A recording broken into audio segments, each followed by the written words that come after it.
Do you want the large community or do you want the best dancers? We don't need to be incredible. We need to be competent. The largest communities don't have the best dancers. They have happy people that are always there showing up. In the communities growing in quality, you have a mix of community builder and teacher. Sometimes they are the same person. You don't have to be a highly skilled teacher, win 200 Jack and Jills to build a strong, successful community. An organizer has elements of community builder because they're offering opportunities for people to come and dance. I want to be a dancer, so I left everything behind to be a student. They don't feel like a number anymore, or they feel these cozy feelings of belonging to a tribe. A lot of the times you think that people are making money, they're not. When you have something available at all times, you don't value it enough. Is there any difference between a dance teacher and a community builder? If so, what are they? And can someone be both at the same time? Well, let's find out. Hello everyone, and welcome back to ZoukNerds. In this episode, we are diving into a topic you've been asking for: the difference between a community leader and a dance teacher. Is there a right or wrong approach? Join us as we explore the unique strengths of community builders versus teachers, and how their combined efforts leads to real growth. You might even be surprised to learn what truly drives success beyond just dance skills. So, let's go!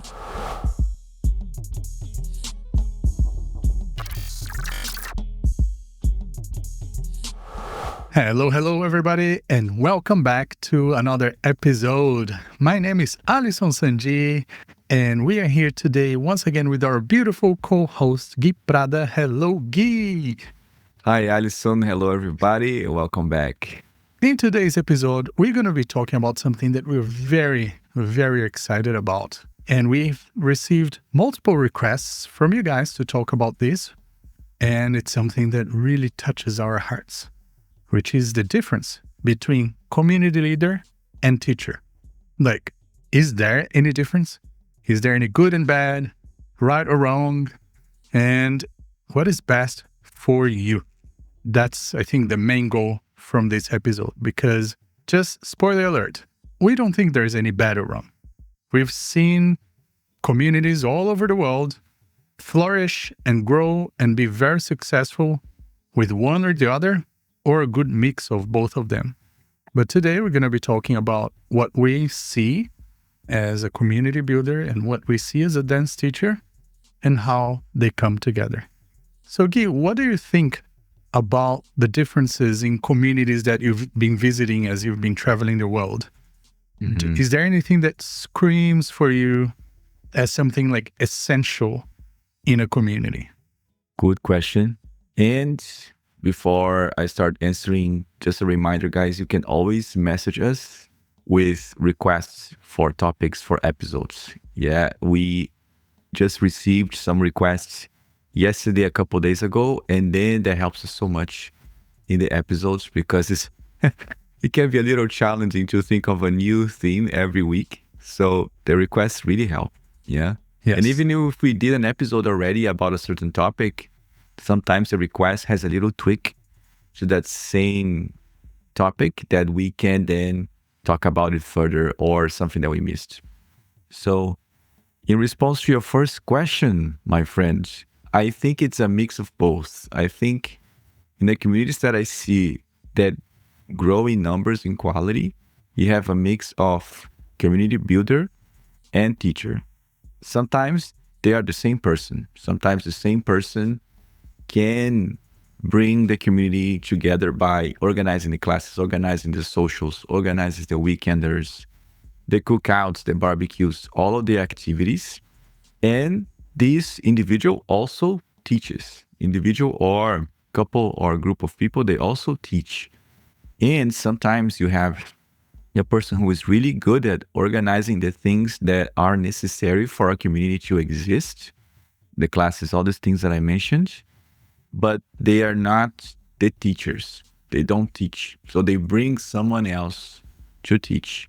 Here in our case in Washington, D.C., When I arrived in 2017, they were starting their first progressive classes. They were doing their level ones for the first time after doing dropping lessons on Mondays for years. So the community building aspect that existed was socials and these drop-in classes and teaching classes in other opportunities before socials combined with other styles. They were offering their level ones. And then when I arrived as someone who had free time, availability, and a desire to teach. So we were able to offer consistent classes beyond level one. And that started the process of growing the community. And then in 2019, Alisson arrived and offered more opportunities. So we were teachers joining forces with a strong community builder. Over time, I took some aspects of community builder, like helping organize the class, write the descriptions, organize the schedule, and talk to the team and working with the team. And the team, we mean the team of teachers and assistants. However, I'm mostly a teacher that takes some aspects of community building, but there is one person that is more focused on that part, which I think honestly is the hardest part, that you organize the classes and you keep those things going on a consistent basis. That is hard, man. That is really, really hard. So I help you with what I can, which is teach.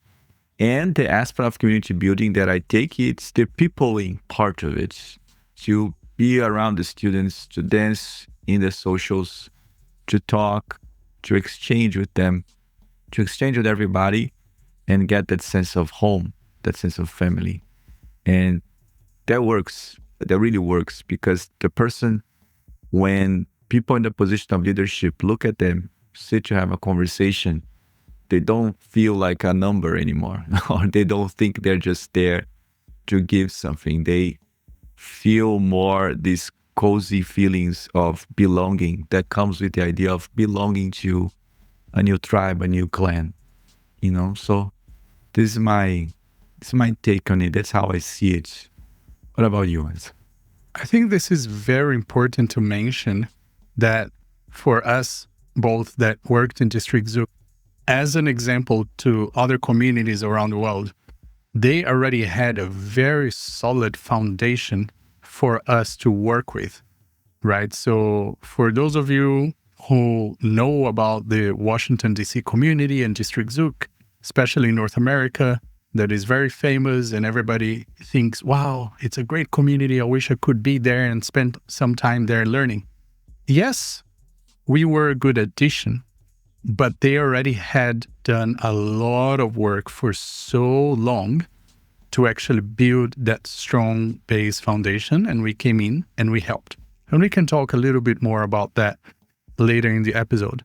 But what I want to say here is that for a community to grow, I think it's very important to really have somebody who is good at community. Mm-hmm. Very, very, very important to understand that you don't necessarily have to be a highly skilled, proficient, acrobatic teacher, win 200 Jack and Jills and perform all over the world to build a strong and successful community.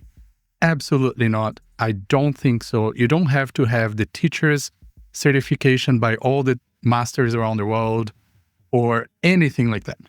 I have seen so many amazing communities that are extremely successful around the world that I've had the pleasure and the honor to work with.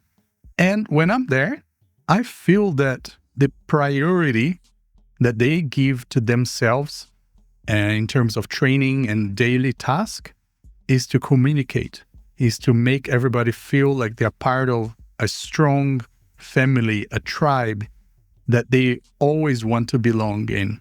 Not training all the moves or training all the techniques or doing as many courses and trips as possible to gather information.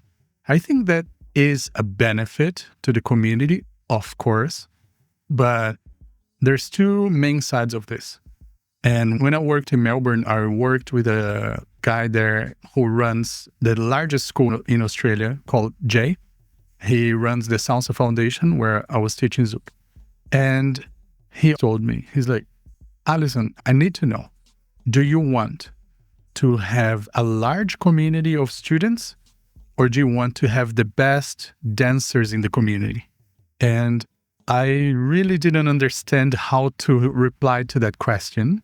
So then we had multiple long conversations, and he taught me a lot about this, because his classes will have 150 to 200 students. They have stage, they have cameras, they have microphones. It feels like a festival every single night, 3 hours per night. But for him, he said, look, all I want is to make people dance, to make people happy, and for people to know that Monday night, Tuesday night, Wednesday night, Thursday night, we're here. And if they show up, they're going to have a great time. That's it. And in a funny way, the rest of the community depends on that school. Why? Because that school is where everybody starts dancing. Okay, maybe I shouldn't say everybody, but majority of the people in the community starts dancing. And they only have level 1, level 2, level 3. That's it. After that, they simply say, look, guys, this is not what we offer. So now if you want to continue your dance journey, you need to find another school. That's it. And all of the other schools benefit from that, because all of the other schools, they are focused on training the best dancers. So you have this huge machine that has mastered the practices of attracting people and building a community. And then you have these other machines that mastered the craft of building amazing dancers. Both are successful in different ways, right? So I think that's a big thing that we need to understand here. Do you want the large community, or do you want the best dancers? Because in comparison, when I see the largest communities, they don't necessarily have the best dancers by performing Jack and Jill or social media standards. But they have a large amount of happy people that are always there showing up and enjoying themselves. And then you have the smaller schools, 10, 15 students per class, that are amazing students, great dancers, winners of awards and performers of festivals and all of that. But that's a different game, a different place. So for me, I feel like I'm naturally a person who feels really good about teaching, about helping people. So in my journey, knowing that, I've always chosen to partner myself with somebody who is really good at community building, because I always want to get better at community building, learn more about community building, but I know that my strengths come with structure and study and long-term things, and like Brazuki, ZoukNerds, International Zouk Day, things that are more long-term and requires me to organize a lot of things in a very particular way. But I'm not great at daily repetitive tasks, which is something that is mandatory for community building. You need to be there. It's kind of like you open your own restaurant, you live that life 24/7, right? But if you work for a restaurant and you are like this award-winning chef for a restaurant, yes, you're going to work very hard, but you don't have to run the business. You can spend your time creating, imagining things and testing things out, and then bringing the product. I see myself as more of that, So I think I'll stop here because I have so much to say, but there's things in between and I don't want to be the only one speaking in this episode. So Guy, please take the lead. Yeah, no, it's good, man, it's good. Because when you're talking, I was thinking about the aspect of the ecosystem that we try to create. We try to create an ecosystem in our tribe of dancers where you have a place where people come into and other places that can take the people after they started their journey and they want to develop in all these different ways. I know that most communities, it's a one-stop shop kind of thing. there is this one place where people start and go and keep going, which is, I think, the reality of the vast majority, maybe, of the Brazilian Zouk communities around the world. And because of the aspect of being a one-stop shop, that's what I think when things starts to have issues from time to time, because some people will be much stronger in bringing new people in. Some people will be much stronger in developing people further to a certain point. So if the community is being spearheaded by the latter, by those who are good in training people up to a certain point, it will be hard for them to be the ones that bring people in. I don't know if they will have the patience. I don't know if they'll have the skill, actually, to teach somebody that doesn't know anything about dancing or doesn't move to dance to the rhythm and all of that. And then we will have the other case where people who are good at this part, taking people up to a certain point, and those people saying, what next? What next? And they're like, oh, I don't know. And then they start traveling around and they start going. So a fascinating thing that I see is that people that, in my understanding, tend to travel the most to events, especially the weekenders, are people from smaller communities. And sometimes the people from the local community, they don't come to the weekenders and the events. So we end up doing weekenders and events for people to come from outside to learn, whereas the people who are in the place, they don't come, which is very interesting. And this happens here in Washington, D.C. from time to time, né? Oh, yeah. Yes, tell Alisson. There's something I want to say about it. I felt it. No, bro, it's that Brazilian saying, santo de casa não faz milagre. Yeah, right? yeah. Like our moms, our dads will always say this about a lot of things, especially about themselves. You know, like when you have something available to you at all times, you don't value it enough. Mm-hmm. Right? So the Brazilian saying, sorry, I'll translate, is like, home-based saint doesn't do miracles. Mm-hmm. That's a horrible translation, but basically saying like, you can be amazing at whatever you do, but as soon as you become local, then it's possible that your value will diminish because you're just there. Yeah. So yeah, multiple times when Guy or myself would organize weekenders at District Zouk or in DC, we would have a very, very large number of people that are not from DC. We do have our DC people, the diehard ones, the ones that no matter what we do, they're always there. They're there. But it is very interesting. And the other thing as well is that, like I said, a lot of communities, they're a mix of both. But what I feel that normally holds communities from growing is the fact that people are so worried about building the best dancers, not building the most welcoming community.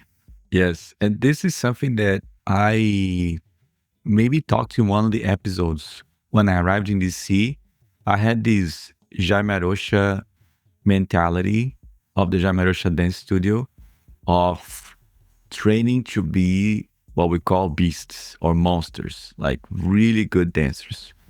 And it got to a point, and that was very quick, like a year later, got to a point that I realized, no, we actually need competent dancers. We don't need to be incredible. We need to be competent. We need to be able to step to the timing, be comfortable, be at ease with the basic movements, and have fun with the basic movements. That was something that shifted gears a lot in how the curriculum was planned and how the progression was planned, and really soothed the mind, soothed the soul, because before I would see and want more. And then I would see and feel like, okay, we got to a good place. From here on, let the student decide how much more they want to grow. And then we will offer them a way to do that. So on our Wednesdays here, we have study group, training teams, which are the diehard ones. Yeah, we even reduce the numbers. For example, the training team now is only 6 couples, so it's just really those who really want to study, who really want to go a little bit deeper. But we have 2 full days to introduce the dance, Monday and Tuesday. And sometimes one thing that I wanted to mention is when you have this configuration of one-stop shop where the same organization takes care of everything, which again might be the reality of the majority of the Zouk scene.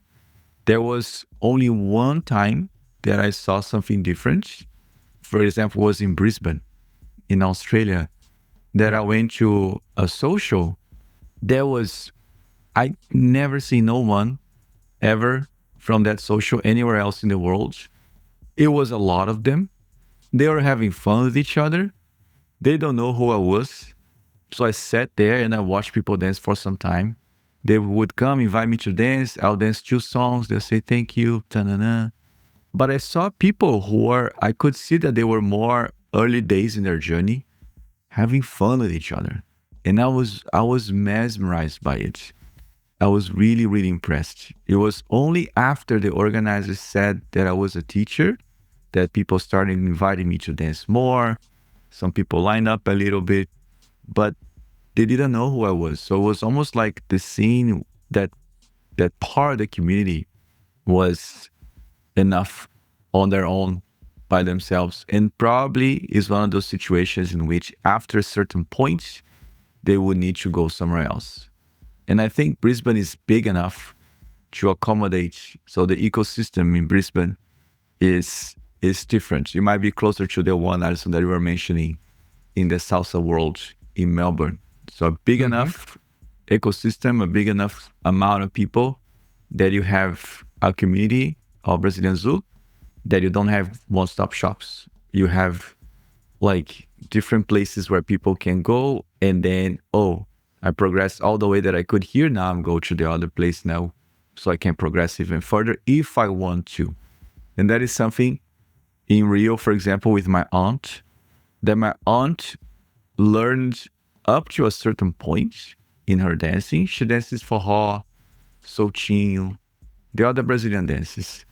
And she's really happy what she knows.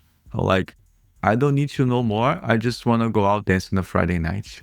So she stayed in her school, in the studio that she learned, to be around her friends and just enjoy on a Friday night, do a class here and there, just to get that rush of learning something new. But she has this sense of enoughness that, I find really cool when you have an ecosystem that allows you to navigate between different places where you will have sort of different tastes and different flavors for each place. I think here in DC, we are sort of a one-stop shop, but we are a big shop. so we can offer more things. The thing is, sometimes in the one-stop shops or in the scenes that you have more of one, let's say one personality, let's call the organizer one personality and the teacher another personality. Né? When I have just one, I have seen communities that they stabilize in a certain number of people. They don't grow past that point, because I think that for them to grow past a certain point, they need both. They need both. So if the organizer, the community builder, cannot be the teacher or doesn't know how to hold the role of the teacher for a long time, because it's a lot of work, it's a lot of mental work for you to go there every Monday and you have 3 people in class, 5 people in class, 12 people in class. Every Monday for years, it requires a certain mental strength to be there. If you are alone doing this thing, I see there will be a point in which you reach like a limit of how further you can go. So that initial excitement will wear off. The initial excitement that maybe everybody I know who wants to start teaching or who wants to start a community, in Brazilian Zouk, they have that fire in the beginning. And how long that fire can burn, I think will depend on whether or not you can bring people in to help you in that endeavor and share the load a little bit or a lot, which was what happened here with us. There was a shared load, like, okay, teach the curriculum. Here, I'll handle organizing things and putting things together and all this stuff, you know? So I think it's pretty much that, just trying to find that balance. And I know many places in the world don't have this luxury of having someone who they can share the load with, and they don't have the luxury to have someone as engaged as they are, which is the other thing I wanted to mention, Alisson. I think it's the thing we saw so much, the engagement of those who we bring in to help in the endeavor. They are very engaged in the beginning, but over time, they lose that engagement. So they start coming less, they start participating less, and become someone who is part of a team, who is part of a joint effort, but not with the same level of engagement that they once had, especially after they see the gears that are necessary to exist, or they are turning in this machine that keeps a community going, right? So this aspect of engagement is the thing that tends to get to me the most. Yeah, like people want to grow a community, they want to grow numbers, but how engaged are they with this effort? Like how truly engaged they are, and what are they doing to make it happen? You know, so much to talk about again, and I can keep going as well forever. But I wanted to finish this just to say, like, as an example of engagement, I would say Magda, for example, there in Taipei, who is studio owner, teacher, and community builder. So she's like the avatar. Oh, yeah. She mastered all the elements at the same time. Absolutely. One thing that I want to recognize as well is that a lot of people have started a community not because they wanted to. Oh, yeah. Oh, yeah. Mostly because they wanted to dance. Yes. How many people that I know very personally, and people that are now listening, you guys, how many of you started a community because you didn't have people to dance with, or there wasn't a local community? But it wasn't because it was your dream to start a community or to become a teacher, an organizer, a DJ, a promoter, a web designer, graphics designer, all of those things that you might be doing. So it's very, very okay for you to understand that this is not what you signed up for. So maybe this is something that could destroy your passion for dancing. Yeah. Like we've had, in the time that I was in Melbourne, in Perth, in DC, and now in Taipei, we'd receive a lot of people who moved from a different city because they said, I was organizing classes, I was a teacher there, but I just want to be a student. I want to be a dancer. So I left everything behind, and I'm just going to be here now to be a student because that's what I wanted from the very beginning. So many times people move to a larger community because of that. So I just want to recognize the effort from all of those community builders and teachers that are in local communities that didn't really start because they wanted to. And maybe they already stopped, or maybe they feel like stopping. And I think that if that's you, please understand that that's okay. It's hard to let your community go, or to, close your house, your family house. But if this is affecting your love for dancing, your presence in the community, and your desire to even leave the house sometimes, it's something that is very dangerous. But I have seen many other people who would swear, I will never be a teacher, I will never organize something, I will never be an assistant. And then, you plant a seed here, I plant a seed there, and this and that. And I'm talking with multiple people that I've already worked with. And then they suddenly become this passionate person who still don't want to take too much responsibility, but they want a little bit more responsibility and a little bit more, a little bit more, a little bit more. And I think that's a much more healthy way, I guess, of getting involved in this. When you have the option of just sitting back and being a student, but you choose to step up and you choose to offer more of your time and your effort to things that are not just about your dancing, but about growing the community and, upgrading the community in some way. Because we have so many smart people in our community that any help is always welcome. Yeah, there is also the case of those who start because they are asked to. Someone start asking them to start something. Yeah. And I wanted to also take some time to really quickly go over what I think community building entails. Because, like we said, most Brazilians do communities is someone who rents a space and offers things on that space.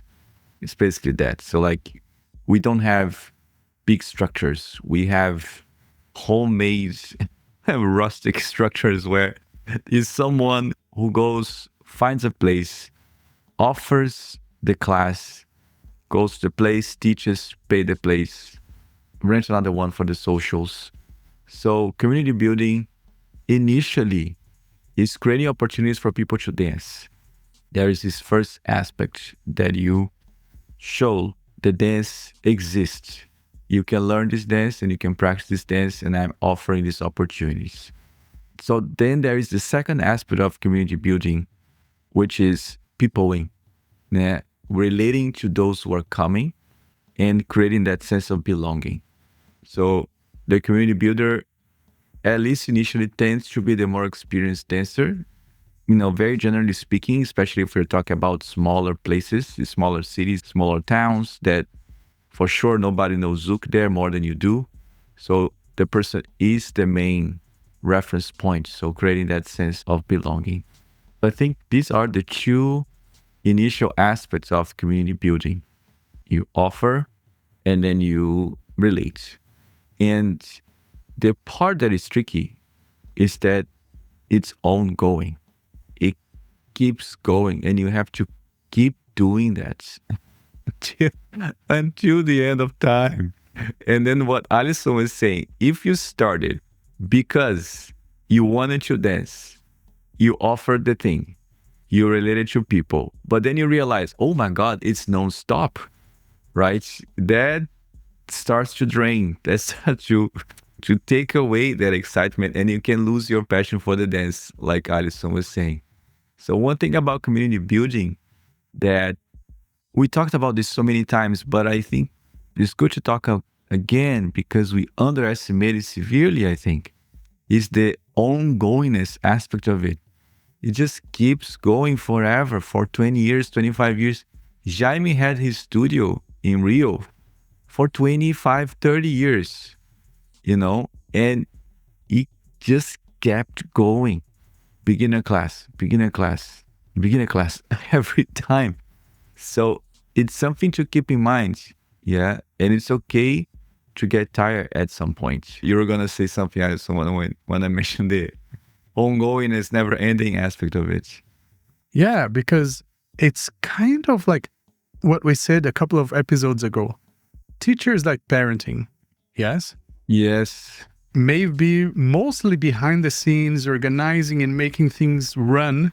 Like how many times I've seen community builder organizers not participating in the classes, not participating in the socials because they're making sure that this is done, that's done, the food, the water, the picking this up, dropping this off. Checking in people, yeah. Exactly. So as teachers, we are parents, but at least we get to hang out with the children. And we get to socialize and have fun with the children. But the organizer and the community builder may or may not get that time. So if that's your profile, some people love that. I have worked with a few organizers that they specifically told me, I love working with you, Alisson, because I like to do the things that people don't see. And I don't like when people like are looking at me. I don't like to be in any moment in front of people. So I love working with you because you love that part. I love this part. Perfect. So that would be a match made in heaven. If you have like a community partner, I don't want to call it a business partner, but a community building partner, someone who is more like love to do the behind the scenes, but then doesn't want any public attention or recognition. And the other person that doesn't mind that public attention or recognition and actually loves to, talk and be with people. Yeah, that's what I wanted to say. Nice. Yeah, I saw you you reacted when I talked about that, the ongoingness, né? And the last thing I wanted to mention here for us is the aspect of quality, the quality of the community. Yeah. And when this word comes out, when people mention to us in the messages, when I hear the word quality, I relate with the experience of social dancing in that community or the experience of learning in that community. If the dancing is comfortable on the body, if you have an experience of learning where you feel confident that you are learning the structure of the dance, that you are learning how to go about this part of the dance, how to go about that part of the dance. And that is something that I also observed around the world in places where you have community organizers. And that's so funny, man. I think I just realized something. Maybe there are 3 different roles. I just happened in my head. Maybe we have the teacher, the organizer, and the community builder. I would say there's even more than that. There might be even more than that. So many, because even below those 3 people, there is like different branches of organizers and community builders. And teachers. Yes. You have the subcategories within each one of these 3. Yeah. Because I just realized that some places actually, they have more organizers than teachers and community builders. And an organizer has elements of community builder because they're offering opportunities for people to come and dance. However, I think when the person is just the organizer, they don't do the follow-up things that the community builder does. The relating portion or the ongoingness portion. I think the primarily organizer, they do like events from time to time. And they have aspects of community building because, again, they are offering opportunities. I think it's important to clarify here that in the context of the Brazilian Zouk community, what we often call an organizer, it's like the event director. The event director. Somebody who runs events, a promoter, an event director, an organizer, because we are all organizers of some sort of something. But in the context of Brazilian Zouk community, if you're new to it or if you are new to dance, this is what we're talking about. Somebody who runs conferences and boot camps and weekenders, but they don't necessarily run a community or teach dance classes at all. Yeah, sometimes they are part of the community. They're like enthusiasts in the community, or they are like senior members of the community, or they are people that used to be people organizing regular classes and then transitioned into organizing more events on a bi-monthly basis or once a year, that do partnerships with the local community builders who are more on the daily. So I think I would say that community builder, more essentially speaking, community builder is the individual, the group of people who are on a daily effort, on a daily endeavor of bringing new people in and training the people who are in. The organizer being, again, the person or the group of people who organize certain events, to direct certain events, and the teacher is the teacher. So the organizer hires the teacher. Sometimes the organizer is a teacher that's going to hire other teachers, yeah, or that's going to organize for themselves. So these 3 roles, they converge in many points. They find each other in many points. If it were like these 3 circles that combines, that would be like a big middle section where all three converge, and the one where they converge with each other. And certain communities, I'm realizing now that we are talking about it, they have a lot more organizers than community builders and teachers. So I know certain communities who rely on weekend events as a whole. That's what they have. They have weekend events. So sometimes someone who comes into the scene and wants to learn the dance from scratch, they simply don't have a way to do that.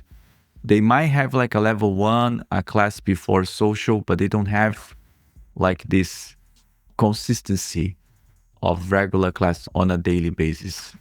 And that's something to be mindful as well. I think if you're a member of a community that wants to grow, and grow in the sense of growing numbers and growing quality of dance, quality of social dancing, and quality of learning, in the beautiful, magical, utopic world where everything is beautiful and nice, you have all these three things. You have someone who organizes events from time to time. You have someone who organizes regular classes. Then you have someone who is engaged in the art of teaching and connecting with the students. And then I think we can, we can prosper in numbers, in quality, in fun.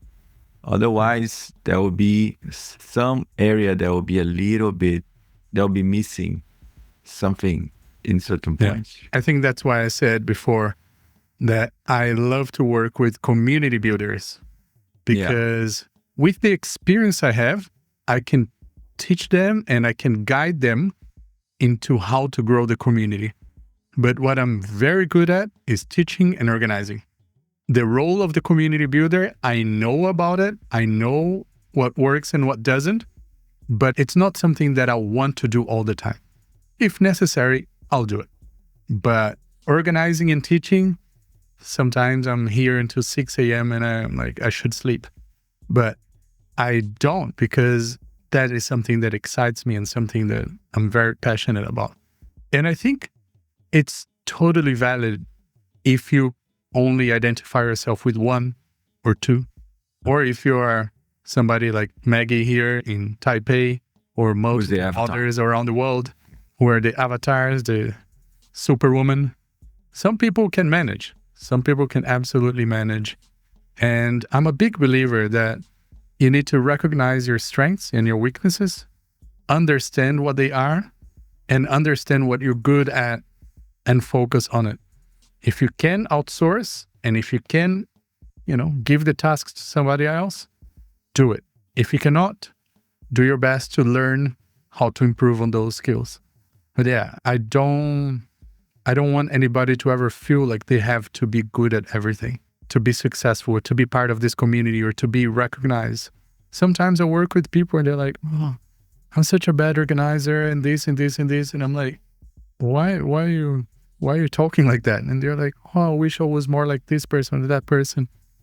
I'm like, look at the community that you have. Look at the classes that you have. Look at everything that you have. You're amazing. You don't have to become a great teacher, or become a great organizer, or become a community builder, or maybe even something else, to be an amazing contribution to the community. Whatever you do, as long as you're passionate about it, for me, that's what I believe that is going to really make you and everybody around you feel good about themselves and succeed as well. Yeah. And there's one thing that I like to mention here in this podcast for everybody who's listening. Recognition is a very important human need. Sometimes recognition is misunderstood. Many times it's misunderstood because we have this idea growing up where, in our educational system, in the ways that we learn, we are good because we have to be. Yeah, like my grandmother used to say, you're doing nothing more than your obligation, right? I think that's a Brazilian household saying. Household saying. Yes, doing nothing more than your obligation. But I learned that recognition, belonging, they are human needs. They are important human needs. So a message to the local teacher, the local organizer, thank you for doing this. Like I see the effort, I see what you do. And I just wanted to say thank you. And man, Yes. you can make the day of that person. You can truly make the day of that person, because sometimes a lot of these things are done behind, and you really don't see, you really don't know the effort that it takes to put one class out on the floor. And just a message, just like this small recognition of the existence of someone and the effort that is being made by that person so other can dance, can go a long way, So it's just something Yeah. that after what Alisson said, I wanted to express. And people, please be kind to people who are trying to build something in the community. I know most of you are, okay, but like I've been with organizers in so many situations, including recently, where the organizers that were hiring me, they were bringing me for workshops, they were pretty much in tears because of like how unnecessarily pushy or mean or demanding people were being towards them. Like maybe they didn't reply to a text for a couple of hours and people were getting mad at them. Please be kind. Most of these people are not doing this full time. Most of the organizers, community builders, and teachers out there in the Zouk community, they do this in their free time, in the very little free time they have, or in the free time that they have when they are getting paid to work, but they do community stuff during the paid job work hours, which happens quite often. So please, just like in connection with what Guy is saying, not only recognize, go to your community leader, teacher, and say, thank you so much. I know like I've been coming here for 6 months and I really haven't had this time to thank you, but dancing has really helped me and I really appreciate everything that you do. Even if I don't say it every day, please know that I appreciate. And in connection to that, when something doesn't work, please be kind. If something is wrong, please be kind. Because a lot of the times you think that people are making money, they're not. Like the organizers are not. The teachers are not. They're doing this because they love the community and they want to see people happy and smiling and dancing. It's painful to see sometimes, but I try to comfort these organizers as much as I can and say, look, don't worry. Everything's beautiful. Everything's happening amazing. And you'll see tonight, everybody's going to be happy. Everybody's going to be having fun. And yes, when they see everybody having fun, the tears go away and the smile comes back. But the midnight hours, the early mornings, and the stress that happens that nobody sees is something that is very real. So please be kind. Or the tears come back of joy. Yeah, Yes. because I've seen, it was there in Taiwan. It was on the communities that I visited in Taiwan, just because people in Kaohsiung, just because people stayed for the social, they got emotional. Just because people stayed to social dance. Because normally they said that after class people leave, and after class people stayed. And that was beautiful. People put a lot of emotion, a lot of effort into this. And I would say to those who are wanting to do that, or those who are already doing that, an invitation to understand your strengths, to understand like what is it that you really want to do, and what is it that you are willing to do for some time, but not forever. And like, what is this thing that you are doing right now because you have to, and you could maybe in the future outsource to someone. So I know a lot of Zouk teachers who really want to teach the tricky stuff. They want to teach the nitty gritty of the technique. They want to go deep with people, and they say, oh, I'm much better in private lessons because I can talk about the stuff. And I say, of course you can. Of course you can. It's a private lesson, but to grow community, to have sustainable work locally, you got to teach the beginners. You got to have a way into the dance. So you're going to need to talk about timing and rhythm and stepping for hours with those people for months until you are able to do a little bit more of a complex variation. See how willing you are to stay there for how long, and then maybe think about maybe bringing someone to help you with that part.